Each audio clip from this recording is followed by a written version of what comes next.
We need you out there taking care of your business. This is just a categorical statement. At no point in time should any parent say anything negative to their children about the other parent. I don't care what's going on. I don't care what's happening. You are destroying their foundation, their security, their need to have two stable parents, and you don't have that right. Neither one of you. I don't know if you're doing it or not, but I know you are. Because I know how you be around them to do it. Because I know how you behave in here. No, I let my kids speak for themselves. Hey. Inappropriate, grossly incorrect, and don't let it happen again. Don't let me hear about you not letting that man see his kids. Don't let me hear you talking badly about that man, not just to him, but in front of him. You are dismantling them when you do that. You are destroying them when you do that. You're making them feel small and like nothing. And whatever damage you think you're doing to him, multiply it by 20, and that's what you're doing to your kids. And you don't have that right. There will be no recovery in this matter. I like you. I mean, I really do. I thought I was gonna be mad at you, was a little hot at you in the beginning. You got all the makings to make it right, but you just gotta tighten this up over here and tuck this in over there and smooth this out around the corners. Mrs. Cunningham, let me say this to you. You guys cannot afford any more temper tantrums. You just can't afford it. You have to be mature enough to be met with negative information, the consequences of circumstances, and not tear stuff up. You just do. Not only are you costing yourself money, you're teaching your children how to feel. Your children will read the script you write for them. And the script you're writing right now is, little Johnny, if you don't get what you want, cause some chaos. Johnny going to jail. You don't want Johnny to go to jail. You see what I'm saying? So remember, whenever you're conducting business at home, that's writing the script for your children to follow, and you're teaching them how to feel. A wedding is an event. A marriage is a lifetime. Right. You don't make a lifetime decision so you can throw an event. If you love this man and this man is the one for you, you'd marry him under an overpass. You know, if the drunk is a minister and you got a license, go for it. That's what it is. It's about heart to heart, mind to mind, tomorrow to tomorrow. It's not about the little flowers or the whatnots or the this or that. No. And women get that messed up all the time. And if you don't, they go in debt for an event and don't prepare for the marriage. You didn't know what his financial situation was. You were rushing down the aisle so you could have that event. That's on you. That's your bad. When a man tells you A and does B, believe B, because A is what he's trying to get you to believe. B is who he is. Now let me say this.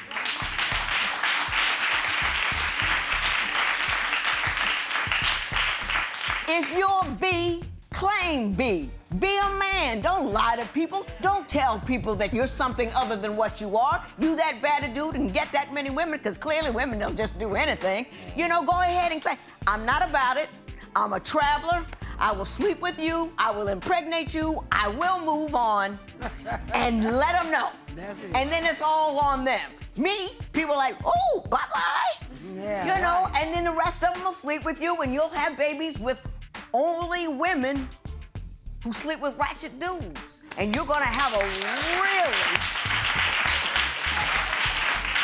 difficult time with all those baby mamas, because they're not the thinking ones. You're building your own private personal hell, one baby at a time. Ms. Winston, you think I'm on his side, and that is so not what's happening here. I'm on your side and his side. I'm also trying to get you to live for yourself and not for a relationship with him. 20 is for dating. 20 is for seeing what you like in a guy. 20 is for expanding your mind. 20 is for seeing what all the vast depth and breadth of this world has to offer you. It is not for locking down a guy, it's for loading up your life. And I am concerned that you're so anxious to lock this guy down, you're not seeing that he ain't even ready. He's still a kid. You're not ready because you're a kid. And ain't nothing wrong with being a kid. I was a kid. But when I was 20, did 20-year-old things. That's what they do.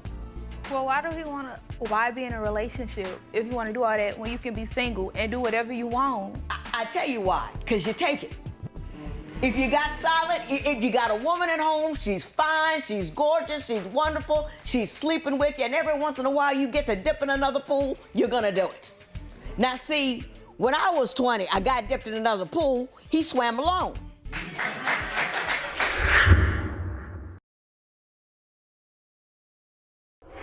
We control so little that we don't have any money, we don't have the man, we don't have a job, we don't have anything going on, and the only thing we can exercise control over is the volume of our mouths and the young people that we have. So what we do is we take that and oppress each other with it. You know what I'm saying?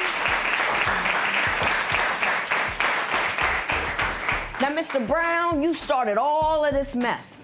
So every time some mess starts, you can't get angry, you've got to get involved, but you have to stay calm and you have to suck it up because it began at your door.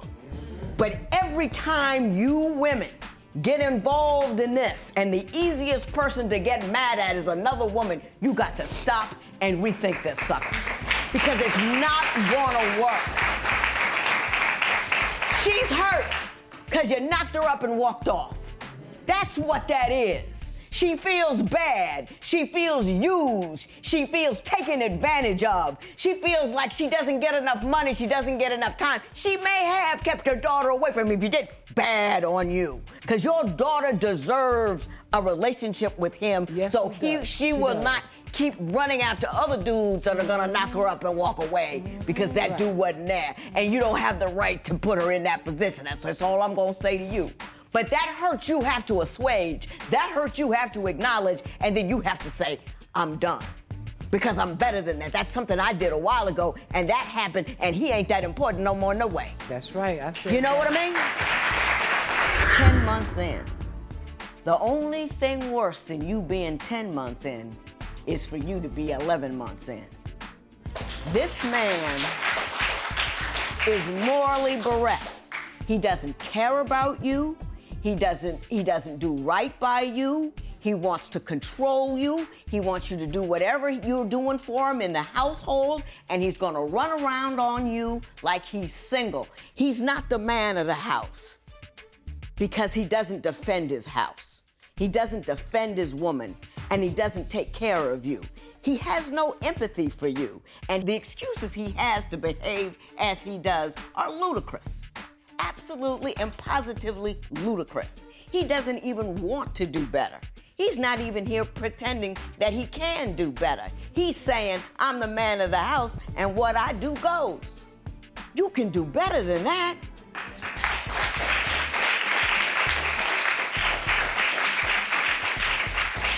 You're young, you're beautiful, you don't have any children. People don't change. Please. Move on. Run.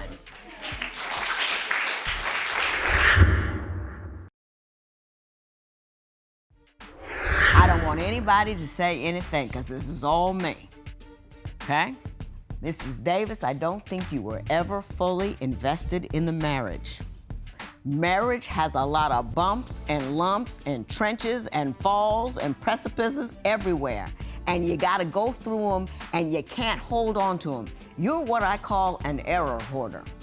Any wrong that he commits remains there. It's engraved in stone, and it never goes anywhere. And he collects errors and errors and errors. And after a while, all he is one huge mistake, because none of the good stuff that he does ever takes place from those errors. It's like a bucket. You got a bucket.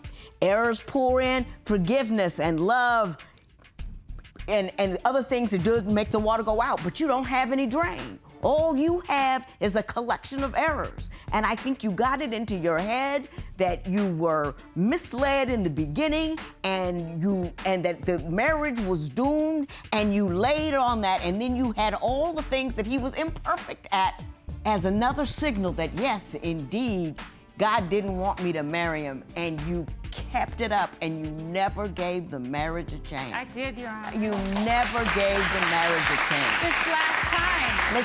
Mrs. Davis, I know you don't believe me. No. Did I not say this is all me? You got a tick going on up there. And ain't nothing wrong with having a tick. I got a few of my own, but I got a handle on. You need to go see somebody and get a handle on your tick. Because you get a thought, an idea, and you go around and you collect things out of the air that support that idea, and then you don't see anything else around it. That's why you can't stay married. That's why you can't get off of anything. That's why you're so distraught all of the time. And I think you would be a much happier person if you went in somewhere and get somebody to work out that tick.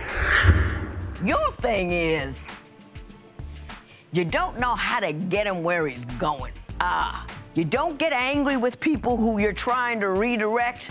You don't get frustrated. You don't get back at them. You serve as a teacher. And if you want that church thing to happen, you go and tell him to come with you. Don't wait on him. You're ahead of him. It might have been his idea in the first place, but you're more mature and you're more able to fight your immediate desires and delay gratification. Therefore, you become his teacher until he can get where you're going. Don't get mad because he ain't there. You know where he is. Right. You like him or you don't like him. Right. If you like him, if you don't like where he is, lead him elsewhere. But don't just get mad, because that's like, somebody getting mad at me every morning because I'm 5'1". Nothing I can do about it. You're not leaving him, are you? Yes, Your Honor. If he don't act right, if he don't lose the temper, if he don't spend time with me and treat me better, then yes, Your Honor, I have to go. See, whenever I ask that question and they're not leaving, I only ask that question when I know you're not leaving, because I know you're not leaving. They always say, yes, I'm going to leave him if he doesn't change all of the stuff he's been for the last 10 years. You've stayed with him 10 years like that, and there's nothing I can say that's going to change your mind. You just want a ring out of it. Yes. I'm just saying, you want to be permanently attached to the set of problems that you have over here to your left. And that is completely and utterly up to you. Nothing I can do about it. But it doesn't get better after you get married. And I think marriage is a wonderful thing, but I think sometimes people marry, you get attached to one dude, and whether or not it's working or whether or not you're a happy thing, I've sunk so much time into the brother, need that ring. I hope that's not the case. And I'm not going to award you anything because you're not leaving. Mr. Jenkins, my last thing is to say to you, I wish you better. I wish you happier. I wish you peace.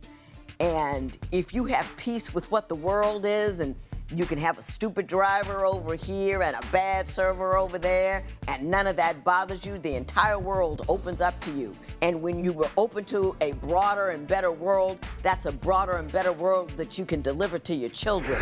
Mr. and Mrs. Russell, I've enjoyed you. You've amused me. I'm glad you came.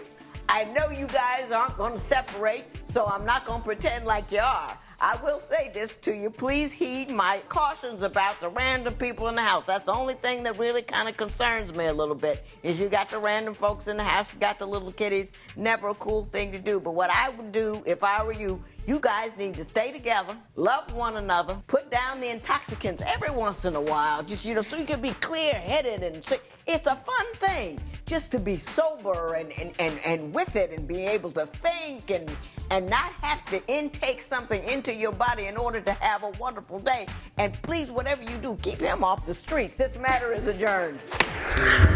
I wrote an article once, put it in a magazine with a woman that was practically naked on the front. So I thought some men might read it. And the article was called Losing 19. And it was about young black men that used to come into my courtroom and say stuff like that to me. I'm not going to do probation. I'm not going to get a job and all this kind of stuff. I'd rather you just lock me up because I can jail, and it's really not a problem. And they don't take care of their kids, and they don't mind going to jail. They go to jail like I pay taxes. It's a cost of doing business, and they never get anywhere in the world. They just kind of like screw up as a matter of life. And I called it losing 19 because here me, a sister, is required day after day to put another 19-year-old, another 20-year-old in jail for stuff they really didn't have to do. And all I see is a person never being a man. All I see is another 2 or 3 sisters never having a father for their children or never having someone to look up to. All I see is myself as an old lady who will never have young black brothers out there to take care of me because they never handled their life. Now, wait a minute. There's some wonderful brothers out there. Good, solid brothers. But all I got to see was you. And it hurt my feelings.